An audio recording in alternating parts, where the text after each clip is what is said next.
The PS5 Pro has just been revealed, and the price to performance ratio might just surprise you. All right, let's go. Let's see what they got. Hi, I'm Mark Cerny. I'm excited to be here to talk about the newest addition to our console lineup, PlayStation 5 Pro, and how it advances gaming technology. But first, I want to take just a minute to look at what we put in the original PlayStation 5 and how it delivers an exceptional gaming experience. You know, the PS5 really was amazing. I mean, it is amazing. It's definitely a leap compared to the PS4, and, you know, the alien aesthetic aside, it's a pretty insane console. But it is definitely already showing its age. When PS5 debuted in 2020, it brought a lot to the table. 8 Zen 2 CPU cores form the brains of PlayStation 5 and enable high-speed complex gameplay, with character counts reaching into the hundreds and frame rates that can be as high as 120 frames a second. It is insane how modern-day consoles, they don't even live through their whole life cycle as just the base console. They have to have a Pro, they have to have these upgraded versions to be able to keep up with graphics fidelity and, you know, the FPS that we want from these games. For the new games that are coming out, they're constantly upping the ante, so these consoles have to be upped as well to keep up. It's kind of insane. We can't just have the PS5 for its entire life. It's the PS5 and then the PS5 Pro, or the PS4 and the PS4 Pro. It's really interesting. They have to do it to keep up, but yeah, it's just, I wanted to point that out. PS5 has a powerful RDNA 2 GPU, which can render anything from intricate details to fantastic worlds with vast panoramas to explore. Ray tracing allows for dramatic visual improvements, including reflections off of water or glass. I mean, you could already tell that was a little bit choppy, right? That was on the PS5. Yeah, you could see the FPS issues there. And the realism that comes from real-time global illumination. Yep. A custom SSD can load data at breathtaking speed, resulting in ultra-fast transitions between game worlds and data streaming rates so high that traversal speeds are essentially unlimited. This game is so old, and they still show it. I mean, it's not that old. It's not like ancient or anything, but it's already been out for quite a while, and it's still their best showcase that they have. It's kind of funny. You okay? I'm working on it. Tempest 3D audio tech brings an unparalleled sense of immersion to the sound of the games. With audio so This game looks so cool, by the way. I mean, to me, it definitely looks cool. I love the aesthetic of it. Just the bright reds there with that magma monster. That's sick. real, you may not even need to see the enemies to know exactly where they are. Finally, the DualSense controller has haptics that let you feel through your hands what your character is experiencing inside of the game. I never really care about the vibration in a controller. I mean, I can't think of one time where it really made me feel that much more immersed. If anything, sometimes it was kind of annoying. Like, it just got in the way of the experience. I'm trying to be immersed, and my hands are shaking. Like, what's going on here? It's wonderful to see such variety and richness of game experiences.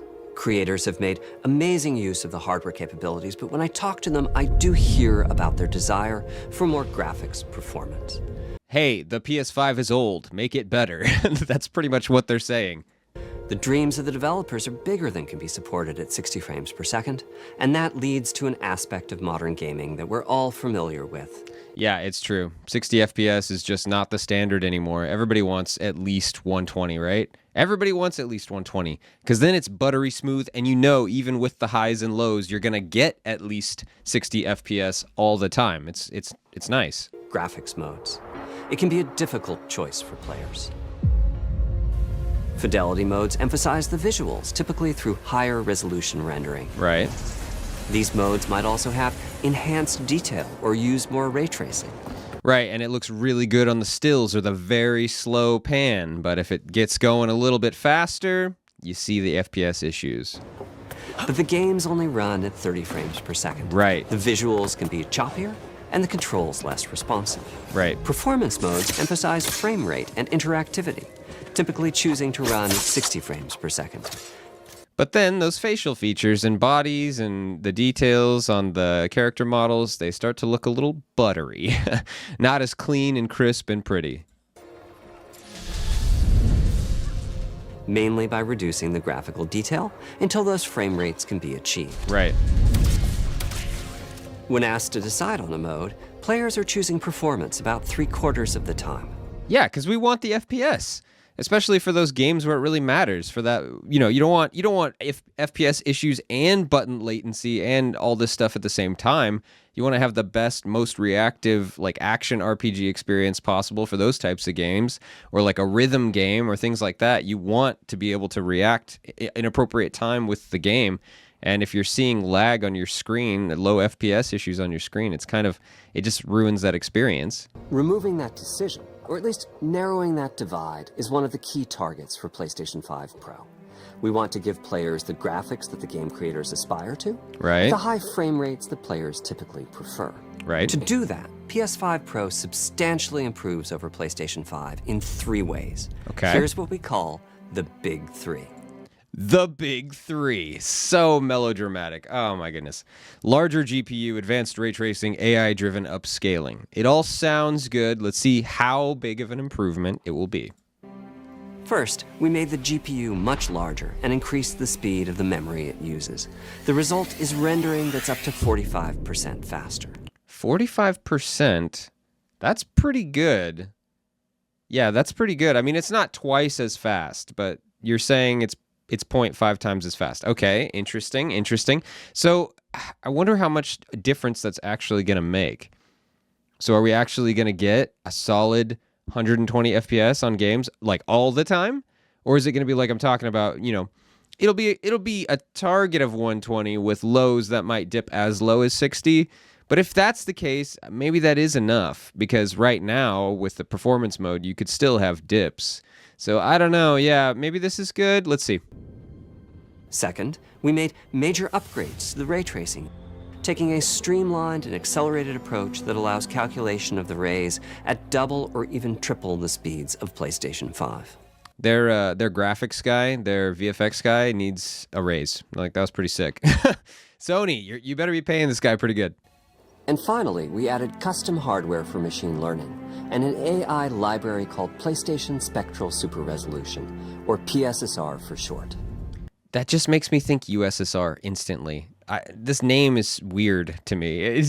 I know that's a me problem. Like, my brain just went there immediately. But come on, PSSR, it's just one letter off. The SSR just instantly makes me think of the USSR. It makes me think of Mother Russia. Like, it's so... Oh, man. Oh, boy. PSSR analyzes the game images pixel by pixel and can add an extraordinary amount of detail, which boosts the effective resolution of the games. Game creators are adding PS5 Pro support to new and existing titles, and with the big 3 involved, the results can be pretty amazing, with graphics showing something like fidelity levels of detail, but at double the frame rate. Here's The Last of Us Part 2 running on PS5 Pro. It has huge amounts of detail and targets a super smooth 60 frames per second. Okay, is it just me, or does it not look that clean? I mean, it really... I could still see a little bit of jitteriness there. It's not a fully buttery smooth 60 FPS, or definitely not 120 from what I was seeing. Maybe that's just me. Maybe I'm seeing maybe I'm just imagining things. But yeah, it didn't look as super, like, especially in the drop when she dropped off that cliff, did not look like even 60. Let's compare this to the fidelity mode on PS5. I mean, I can obviously see the difference, of course. Yes, it's much more smooth than the PS5 fidelity mode, but it still doesn't seem like at the level that we would want to see at this point for where we are with PCs. Like, it doesn't even seem close. Which is only running at 30 frames per second and is therefore much choppier. Right. This goal of delivering almost fidelity-like graphics at performance frame rates has been achieved for a broad set of titles, including Marvel's Spider-Man 2. Again, this game is pretty old at this point. I mean, it's not brand new anymore, so this is not the best showcase. Like, you should have been able to achieve this when the game came out. And Ratchet & Clank Rift Apart. We can see that PS5 Pro is close to doubling the power of PlayStation 5. Okay, 45% increase is not close to doubling. I mean, please. I know he's talking about... That was specifically for the rendering, So maybe overall the power increase is close to doubling, but I don't know. It's him saying that it doesn't line up with what I'm seeing. It doesn't feel like close to doubling the power. Another way to compare the two consoles is to look at PS5 Pro versus Performance mode on PS5, both of which target 60 frames per second. Okay. What we see here is a difference in detail. PS5 Pro is much sharper and crisper than PS5. I could see it. Yeah, I could definitely see that. It's not so substantial that it like blows my mind or something, but I mean, I can definitely go, oh yeah, it's a little sharper, cool. You know, if I really focus on it. Because in the moment, in the gameplay, you're not looking at the trees, the moss on the building in the background, right? So it's really not going to affect your gameplay. It's not some substantial increase to where you're like, whoa, this blows my mind. The game's like twice as good now because of this. No, it's just a minor detail increase that you don't really notice. But maybe if you stop and smell the roses every second of your gameplay, you'll notice it. Like, I don't know. It's okay. Yeah, it's okay. For this, my favorite is the parade scene from Ratchet & Clank. Distant details are much clearer. Again, it's not like look at this. It's maybe a little bit less pixelated, but it's still pixelated, right? Yeah, it's not crazy good. It's not some huge increase. And here we can see Marvel's Spider-Man 2 is noticeably higher resolution throughout the scene, including the trees and procedural cars. Yeah, the cars, I could see it definitely. The cars, I could see it much better here. It's definitely a little buttery and hazy on this side. But, I mean, yeah, I see it. I definitely see it. It's not some insane increase, though. It's not blowing my mind or anything. So overall, some remarkable improvement to the games. On PS5 Pro, we can see increased sharpness to the graphics or smoother and more responsive gameplay. Okay. This is the big three showing their value. The big three showing their increase and their immense value. Okay. So, how much is it? You're saying there's so much value here. How much is it? Because in the past, these increases have been kind of spendy. I'm just curious how much it's going to be. As you've been seeing, machine learning via the PSSR library is being used quite broadly to add pixel detail and boost frame rate. Okay. But there are as many approaches as there are game engines. The increase in raw GPU power is being especially effective for Horizon Forbidden West. Apart from the detail boost, that extra graphics power is allowing for improvements to lighting and visual effects. They just don't have a lot of games on the PS5. They really don't. Because, I mean, Horizon Forbidden West has been out for a while. Spider-Man's been out for a while. Like, what is this? You don't have more recent titles to showcase this immense power? Like, if anything, this is not selling me on the power of this PS5 Pro even more, because they're showing games that have been out for a while. And, I mean, it's just like, what? You don't have anything newer to showcase the immense power of this increase here? I don't know. I'm not sold. As well as to the hair and the skin in cinematics. Okay. Open up, guys. Jor's orders. I mean, it looks good, sure. It definitely looks good, but again, this is an older game. What is it going to look like on a very recent game that developers tried to put the most graphics fidelity and targeting 60 FPS? What is it going to look like, right? Enough for me. Ray tracing is finding broad usage as well, particularly when the games are focused on higher frame rates. The faster hardware in PS5 Pro can make a real difference. Okay. Allowing Gran Turismo 7 to add ray-traced reflections between the cars in gameplay. I don't really care about car racing games, but man, this does not look that good. And I remember playing Forza back in the day, and Forza looked amazing. I played Forza 5 on the original Xbox One, and that looked like as good as this, maybe even better. I'm not kidding. This does not look very good. While continuing to support their targeted 60 frames per second. Wow. That boost in ray tracing is also delivering big wins for Hogwarts Legacy.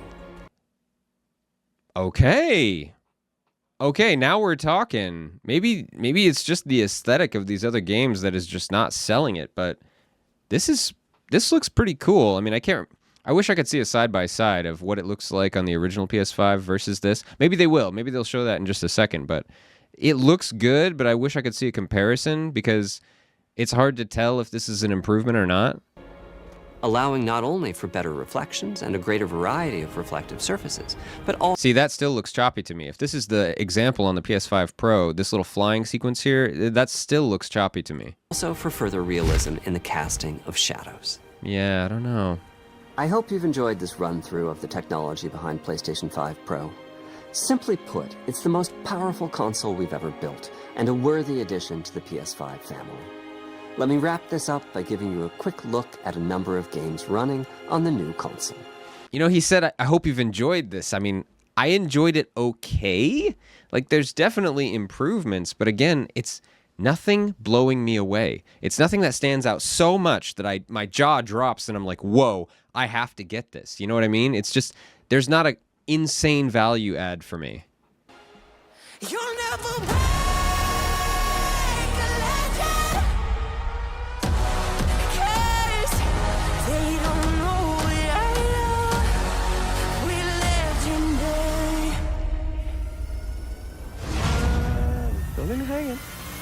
That whole little bit there showing off the console's, you know, angles and lines and everything, the aesthetic of it, it feels like they're trying to sell this console purely on the power and like cool factor of it. Like they're trying to build it up to be the cool console that you should get, but not really selling it on the high fidelity games that it has to offer. You know, we're still seeing older games here that they're showcasing. It's a really strange tactic.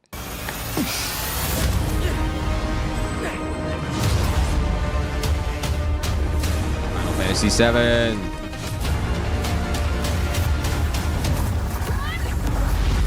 Close your eyes. It'll be worth it. Okay. Sick. Yes! That was so cool. What is this? What's with all the neon?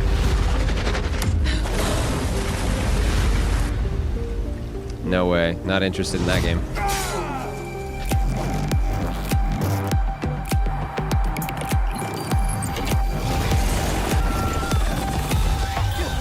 Ugh, that didn't even look that good.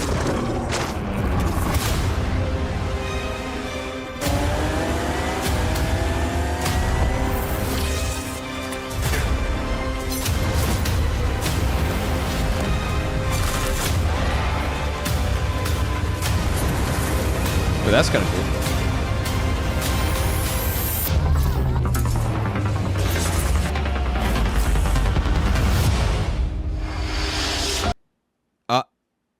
Oh, I had something to say and then I see the pricing.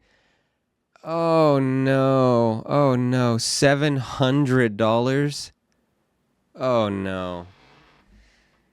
Oh boy. Okay, well let me just say what I was going to say. Man, so that whole little compilation of games that they have to showcase on the PS5 Pro, all of them were older. I mean, most of them were older, right? Hogwarts Legacy, Final Fantasy VII, Spider-Man, Horizon Forbidden West. It's like, God, guys, get some new games on your console and give us something cool to look at. Give us a showcase, you know? Give us something to get excited about. So $700, that is absolutely ridiculous. I'm going to be honest. That is absolutely ridiculous for what it's offering. It is not a mind-blowing increase in power and graphics fidelity for me. It's really not. If someone has the PS5 right now, I would highly recommend, like, what is the point in getting this console until they actually have some cool games that utilize their supposed extra power and actually looks, you know, significantly better than what you already get on the PS5? I don't see a point in buying this console right now. I don't. Not even at the point of November 7th, unless they come out with, I don't know, 10 new amazing games for, you know, Christmas time. It's just, oh man, this is crazy. $700. That is ridiculous. Well, I hope you guys enjoyed me going over that. The PS5 Pro, $700. That's not a reasonable price tag for what they're giving you. It really isn't, in my opinion. I hope you guys enjoyed the video. Let me know what you think in the comments below, and I will see you next time.